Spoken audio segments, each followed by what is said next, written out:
बिहार, जिसे one of the most financially week states of India के नाम से भी जाना जाता है, आए दिन अपने सीएम नीतीश कुमार के साथ सुर्खियों में बनी रहती है। हालांकि आए दिन इन दोनों से ज्यादा बिहार कास्ट सर्वे पर लोगों की नजर टिकी हुई है। इस बिहार कास्ट सर्वे ने अभी हाल ही में कास्ट बेस्ड पॉपुलेशन के साथ इकोनॉमिक और लिटरेसी रेट्स के भी सर्वे को हाईलाइट किया है। और आप सुन के दंग रह जाएंगे कि 2.96 करोड़ की आबादी में करीबन 1/3 दैट इज 34.6% लोग इस राज्य में 6000 महीने से कम कमाते हैं। जी हाँ, आपने सही सुना। शायद इसलिए भी बिहार का गरीब स्टेट के रूप में जिक्र किया जाता है। जितना इस बिहार कास्ट सर्वे का ये सोशो इकोनॉमिक डेटा हैरान करने वाला था, उससे ज्यादा इस डेटा के बेसिस पर सीएम नीतीश कुमार के फैसले हैरान करने वाले हैं। नीतीश कुमार ने इस सर्वे के डेटा के बेसिस पर सेंट्रल गवर्नमेंट से कई चीजों की मांग की है, और तो और किन लोगों को 2 लाख रुपए देने का फैसला लिया है, इस वीडियो में हम आगे देखेंगे। इसी के साथ इस वीडियो में हम ये भी चर्चा करेंगे कि बिहार के इस कास्ट सर्वे से हमारे देश में क्या असर पड़ने वाला है। बिहार कास्ट सर्वे से जो देश में खलबली मची थी, उससे तो आप सभी अनजान नहीं होंगे, और कैसे इस कास्ट सर्वे को कंट्रोवर्शियल कहा जा रहा था। तो मामले की शुरुआत करते हुए आपको बताते हैं कि ये कास्ट सर्वे बहुत हद तक एक सेंसस की तरह लग रहा था, जिसे करवाने का हक सिर्फ सेंट्रल गवर्नमेंट को है अंडर सेंसस एक्ट 1948 और ना कि राज्य सरकार को। आपको बता दें कि बिहार कास्ट सर्वे के खिलाफ कई लोग मौजूद थे और इस मामले ने कोर्ट के कई चक्कर भी काटे हैं।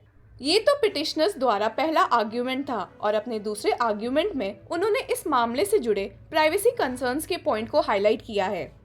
पिटिशनर्स ने इस सर्वे के खिलाफ पिटिशंस फाइल कर दी थी, और पटना हाईकोर्ट ने अपने 4 मई के ऑर्डर में इस सर्वे पर स्टे भी लगा दिया था। हियरिंग के दौरान court also referred to the triple requirement test laid down in the 2017 justice K S. Puttaswamy versus union of India case, reiterating that permissible restrictions can be imposed on the fundamental right in the state's legitimate interest, provided they are proportional and reasonable. Patna high court ने बिहार सरकार से कई सवाल इस मामले में पूछे थे, और सिक्योरिटी और प्राइवेसी के मामले में बिहार सरकार के उन कंटेंशन को एक्सेप्ट किया था, जिसमें उन्होंने कहा था कि ये पूरा प्रोसेस वॉलंटरी है और वो किसी को भी इंफॉर्मेशन देने के लिए फोर्स नहीं करने वाले हैं।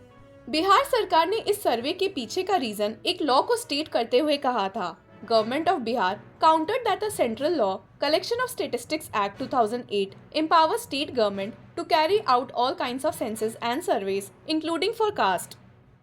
इस मामले में फैसले को रिजर्व करने के बाद 1 अगस्त को पटना हाई कोर्ट ने इस सर्वे पे से स्टे हटा दिया और अपना ऑर्डर पास किया। A division bench comprising of Chief Justice K. Vinod Chandran and Justice Parth Sarathy passed the order in its 101-page verdict while dismissing all petitions challenging the survey. Patna high court के इस फैसले को चुनौती देते हुए कई petitioner supreme court पहुंच गए। इन सब का मेन पॉइंट ऑफ आर्गुमेंट ये था कि एक सर्वे जो सेंसस की तरह पेश आ रही है, वो एक स्टेट नहीं करवा सकती, और वहीं दूसरी तरफ लोगों की प्राइवेसी इस सर्वे से हार्म होगी। ये मामला जस्टिस एस.वी.एन. भट्टी और संजीव खन्ना की बेंच के सामने पेश हुआ था। हालांकि जस्टिस खन्ना ने इस प्राइवेसी पॉइंट को इतना एंटरटेन नहीं किया, क्योंकि सर्वे में सिर्फ एग्रीगेटेड डेटा रिलीज होने वाले थे और ना कि इंडिविजुअल। बेंच ने इस मामले में पटना हाईकोर्ट के जजमेंट को काफी डिटेल्ड बताया था। अपने 101 पेज के वर्डिक्ट में पटना हाईकोर्ट ने कहा था, we find the action of the state to be perfectly valid, initiated with due competence with the legitimate aim of providing development with justice.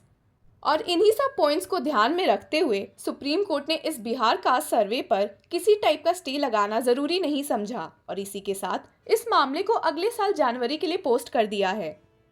Patna Sahib के बीजेपी एमपी रविशंकर प्रसाद ने तो ये बात क्लेम की है कि डेटा कलेक्ट करने उनके घर तो कोई आया ही नहीं था। हालांकि जहां लोगों ने इस कास्ट सर्वे के खिलाफ बोला है, वहीं कई लोगों ने इसके फेवर में भी बोला है, जिसमें आरजेडी लीडर और बिहार के डिप्टी सीएम तेजस्वी यादव भी मौजूद थे। वहीं दूसरी ओर कांग्रेस लीडर राहुल गांधी ने इस बात पर जोर दिया है कि अगर उनकी पार्टी तेलंगाना में पावर में आ जाती है, तो वे तेलंगाना में भी एक कास्ट बेस्ड सर्वे करवाएंगे। देखा जाए तो ये कास्ट सर्वे अब एक वोट मांगने का भी जरिया बन चुका है, और आए दिन पॉलिटिकल बेनिफिट के लिए यूज किया जा रहा है। हालांकि इन सब के बावजूद बिहार में हो रहे विंटर सेशन में सीएम नीतीश कुमार ने कई ऐसे क्लेम्स किए हैं जिसे आप सुन के दंग रह जाएंगे। नीतीश कुमार ने वन टाइम फाइनेंशियल हेल्प देते हुए कहा कि उन 94 लाख फैमिलीज को 2 लाख रुपए दिए जाएंगे और उसी के साथ जो लोग होमलेस हैं उन्हें एक्स्ट्रा 40,000 दिए जाएंगे। इन्हीं सब बातों को ध्यान में रखते हुए सीएम नीतीश कुमार ने सेंटर से कहा है कि वे बिहार को एक स्पेशल स्टेट घोषित करें और इसी के साथ सेंटर को आए दिन कुछ प्रोग्राम्स, बेनिफिट्स और फंड्स बिहार को प्रोवाइड करने पड़ेंगे जिससे इस स्टेट की गरीबी को मिटाया जा सकेगा। जहां आपने सर्वे से ये बात तो देखी है कि इस राज्य में बैकवर्ड क्लासेस की संख्या 63% तक आती है, तो इसी के तहत सीएम नीतीश कुमार ने राज्य में रिजर्वेशन को 50% से बढ़ाते हुए 65% करने का फैसला लिया है। He said scheduled castes should have 20% reservation while OBCs and EBCs together should get 43% reservation. The remaining 2% should be reserved for STs. Nitish Kumar ने आगे कमेंट किया है कि वे इस रिजर्वेशन स्कीम से जुड़े लॉ स्टेट असेंबली के विंटर सेशन में पास करेंगे।